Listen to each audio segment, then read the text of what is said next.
Hello and welcome back to another episode of Denmark 101. Today, let's talk about schnaps, aquavit, and a hint of bitters. I initially thought that all three of those were essentially the same thing, and you'll find that the terms get used interchangeably sometimes as well, but they're actually very, very different and somewhat interconnected depending. So you have aquavit, which is typically distilled from caraway seeds, coriander, and dill seeds, and that's on a standard base, the same way that you would do like a vodka or something like that.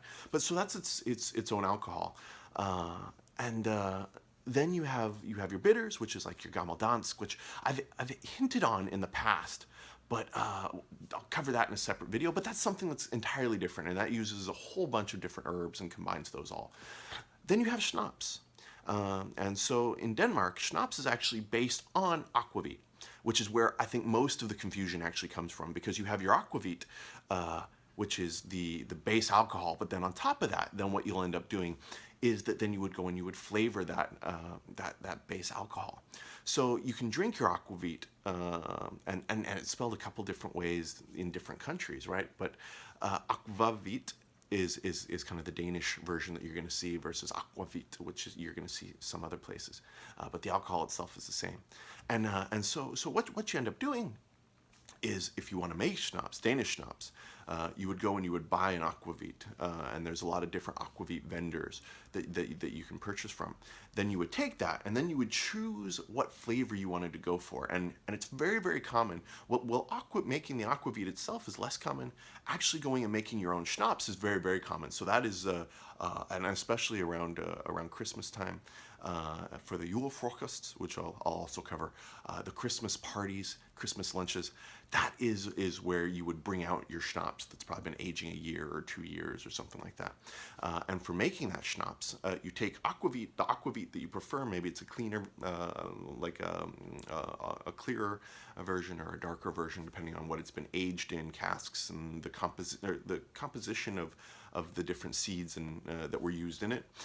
And then, so you take that, and then you will then pick almost anything you want. Walnut is very popular. Lemon, chili. I think that's kind of just some sort of sadomasochistic thing, but there's a lot of chili schnapps, and so you take that schnapps then, and then you put it in your bottle of aquavit, and then you flavor it. Horseradish is another one that pops up quite often, which makes absolutely no sense to me, but is very popular. So. And then you let that age, and then you bring it out. And it is pretty much an essential part of the holiday season here. You get a lot of food pairings and things like that. And it's not to say that you're not drinking schnapps and you're not drinking aquavit throughout the rest of the year, but the holiday season is schnapps and aquavit season through and through.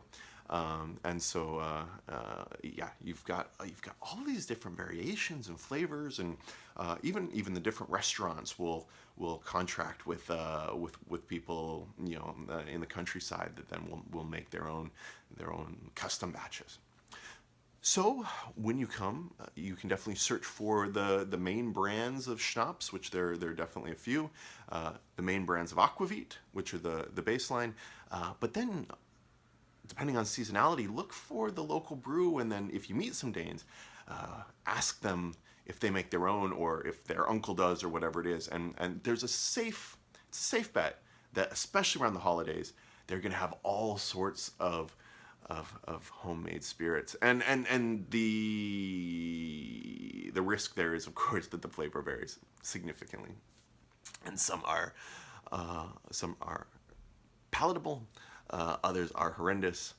I have to admit, I am not a schnapps person. But of course, when it's julefrokost, there's only one option, and that is to drink some schnapps with the meal. And it does pair very well with the root bread and many of the other things.